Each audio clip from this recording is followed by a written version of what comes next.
ဒီနေ့ Drake ရဲ့အလုပ်က Philip ကိုကားမောင်းလိုက်ဖို့ပါဒါပေမဲ့ Drake က Philip ကိုကုန်ပစ္စည်းတစ်ခုလိုမျိုးဘင်ကားအနောက်ထဲမှာမတင်ချင်တာကြောင့်တိတ်မမောင်းဖြစ်တဲ့ပြိုင်ကားလမ်းကြီးတစ်စီးကိုထုတ်မောင်းပါတယ်။ Philip ကအစပိုင်းမှာဒါကအဆင်မပြေဘူးလက်တွေ့ကျကျစဉ်းစားရမယ်လို့ပြောပေမဲ့မကြခင်မှာပဲမြန်ဆန်နဲ့ပြင်းစရာမကောင်းတဲ့ခီးစဉ်ကြောင့်စိတ်လှုပ်ရှားပြီးသဘောကျသွားပါတယ်။ Ebon ကတော့ဒါကိုသဘောမတူပါဘူး။အိမ်ကနေထွက်ခါနီးမှာအိမ်ရှိကကားရဲ့နာချင်းမပြူရဆိုင်ဘုတ်ကိုဂယုမဆိုင်ပဲကားလာရက်ထားတဲ့အိမ်နီးနာချင်းတယောက်ကိုတွေ့တော့ Drake ကချက်ချင်းပဲအဲ့ဒီလူရဲ့ရင်ဘတ်ကိုဆွဲကင်ပြီးကားမရှိမချင်းချင်းချောက်ပါတော့တယ်။ Philip က Drake ရဲ့ပြတ်သားမှုကိုဘောကျသွားပေမဲ့ Ebon ကတော့ထုံးစံအတိုင်းမကြိုက်ပါဘူး။သူတို့နှစ်ယောက်ပြတိုက်တစ်ခုကိုသွားကြပြီး Philip ကပန်းချီကားတစ်ချက်ဝယ်ဖို့လုပ်ပါတယ်။ Drake ကတော့ပတူစပေါ်မှာအနီရောင်ဆက်ကြီးတစ်ဆက်တည်းရှိတာကိုဒီလောက်များကြီးပေးဝယ်ရမလားဆိုပြီးတန်ဖိုးမရှိဘူးလို့ထင်နေတာပေါ့။အဲ့ဒီနောက် Philip ကသူ့ဆွေမျိုးတစ်ယောက်နဲ့တွေ့ပါတယ်။အဲ့ဒီဆွေမျိုးက Drake မှာရာဇဝတ်မှုမှတ်တမ်းရှိပြီးအကြမ်းဖက်တတ်တာကြောင့်အားလုံးကစိုးရိမ်နေကြကြောင်းလာပြောပါတယ်။ဒါပေမဲ့ Philip ကတော့ဂယုမဆိုင်ပါဘူး။ Drake ကသူ့ကိုတနာစရာလူမစွမ်းအော်တယောက်လိုသဘောမထားပဲနောက်ပြောင်ကြည့်စေရဲတာကိုပဲသူကတန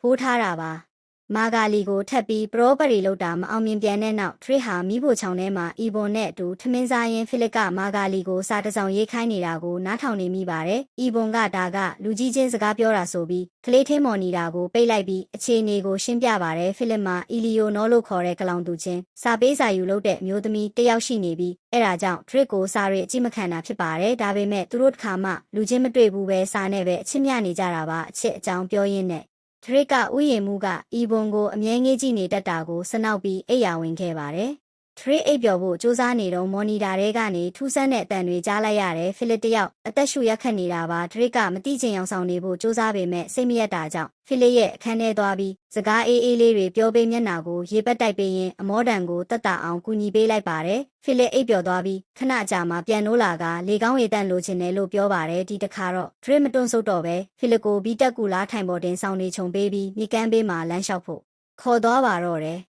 ဒါဟာ Philip အတွက်ပါရီမျိုးရဲ့ညအလှကိုမမြင်ရတာကြပြီးဖြစ်တဲ့ပထမဆုံးအကြိမ်ပါပဲအခုတော့သူစိတ်သက်သာရာရသွားပြီးဆေးဝါးတွေကအတိုင်းအတာတစ်ခုအထိပဲကူညီနိုင်ကြောင်းတစ်ခါတလေအကျော်သေးနေပေမဲ့နာကျင်မှုကိုခံစားရတတ်ကြောင်း Drake ကိုရှင်းပြပါတယ်။လမ်းလျှောက်နေတဲ့မိန်းကလေးတွေကိုတွေ့တဲ့အခါ Philip ကသူ့အခြေအနေကြောင့်မျိုးသမီးတစ်ယောက်ကိုပျော်ရွှင်အောင်မလုပ်ပေးနိုင်တော့ပေမဲ့နားရွက်တွေကိုနှိပ်ပေးရင်တော့ခံစားချက်ရှိသေးကြောင်းဖွင့်ဟဝန်ခံပါတယ်။နာကျင်မှုတွေပြန်ပေါ်လာတော့မလို့ဖြစ်တဲ့အခါ Drake ကသူ့ရဲ့ဆေးချောက်လိတ်ကို Philip ကိုမြတိုက်လိုက်ရာ Philip ကအစကတန်တရားဖြစ်ပေမဲ့နောက်ဆုံးတော့သဘောကျသွားပါတယ်။အဲ့ဒီနောက်သူတို့စားတောက်ဆိုင်တစ်ခုကိုသွားပြီးစားတောက်ရင်းနောက်ပြောင်ကြပါတယ်။ Philip ကသူ့ဘဝအကြောင်းတွေကိုပိုပြောပြလာတယ်။သူ့ဇနီးနဲ့ចောင်းသားဘဝကတည်းကဆုံခဲ့တာဖြစ်ပြီးလက်ထပ်ပြီးတိတ်မကြခင်မှာပဲဇနီးဖြစ်သူက9ချိန်တိုင်ကိုဝင်ပြတ်ကျခဲ့ကကုသလို့မရတဲ့ယောဂဆိုးကြီးခံစားခဲ့ရပါတယ်။အဲ့ဒီနောက်မှာအီလီဇာကိုမွေးစားခဲ့ကြတာပါ။ Philip ကပြိုင်ပွဲတွေစွန့်စားရတဲ့အားကစားတွေနဲ့အရှိန်ဟုန်ကိုမျက်နှိုးသူဖြစ်ပြီးစကူးပြန်စီးရတာကိုသဘောကျပါတယ်။ဒါပေမဲ့စကူးပြန်စီးရင်ရာသီဥတုဆိုးရွားပြီးပြတ်ကျခဲ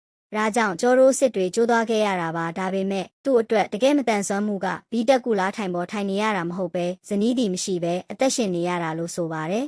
်နောက်ထပ်စနောက်ပြီးတဲ့နောက် Philip ကရက်စွဲကိုတတိယသွားပြီး Drake ရဲ့တလအစမ်းခန့်ကာလပြည်သွားပြီဖြစ်လို့အတီးပြုတ်ခန့်အပ်လိုက်ပြီဖြစ်ကြောင်းပြောပါတယ်ဒါပေမဲ့ပထမဆုံးအနေနဲ့ Drake ခိုးသွားတဲ့ဖာဘာဂေးဦးကိုပြန်ယူလာပေးဖို့လိုတယ်လို့ဆိုတယ်အဲ့ဒီဦးကသူ့ဇနီးကနှစ်ပတ်လည်တိုင်းလက်ဆောင်ပေးခဲ့တာဖြစ်ပြီးသူတို့အတူရှိခဲ့တဲ့25နှစ်စာအတွက်အလုံး25လုံးတိတိရှိရမှာမို့လို့ပါနောက်ရက်မှာ Drake ကကြောင်းဆင်းလာတဲ့မီနာကိုသွားတွေ့ပါတယ်။မီနာကတော့ Drake တယောက်သူ့စာတွေကိုပြန်စာမပို့ပဲဦးအကြောင်းပဲလာမင်းနေလို့စိတ်ဆိုးနေပြီးအိမ်ကိုရဲတွေဖုန်းဆက်နေတဲ့အကြောင်းပြောပြပါတယ်။အဲ့ဒီနောက် Drake ကအာဒါမာစီသွားတဲ့အခါအာဒါမာကသူ့မှာမူရစ်ဆေး30ကရန်နဲ့မိထားကြောင်းဝန်ခံပါတယ်။ Drake ကသူ့ကိုထမင်းကျွေးဖို့ခေါ်ပေမဲ့ညင်းပြီးဟိုမတင်ကစရာကားပေါ်ပဲပြန်တက်သွားပါတယ်။နောက်တော့ Philip က Eleanor စီစာမွန်းတွေရေးခိုင်းနေတာကို Drake ကဘေးကနေနားထောင်ခွင့်ရပါတယ်။ Drake ကဒီလိုကြပြဆန်စာတွေကအရန်ပြင်းစရာကောင်းပြီးတဲ့ပဲပြောတင်တယ်လို့ထင်နေတာပါဒါအပြင်လပေါင်း6လလုံးစာရေးနေပြီးဓာတ်ပုံတစ်ပုံတောင်မလဲရသေးဘူးဆိုတာကိုသူမယုံနိုင်အောင်ဖြစ်ရပါတယ်။စာရွက်ပေါ်မှာ Eleanor ရဲ့ဖုန်းနံပါတ်ကိုတွေ့လိုက်တော့ Drake ကချက်ချင်းပဲဖုန်းခေါ်လိုက်ပြီး Philip ကိုဖုန်းတင်းပေးက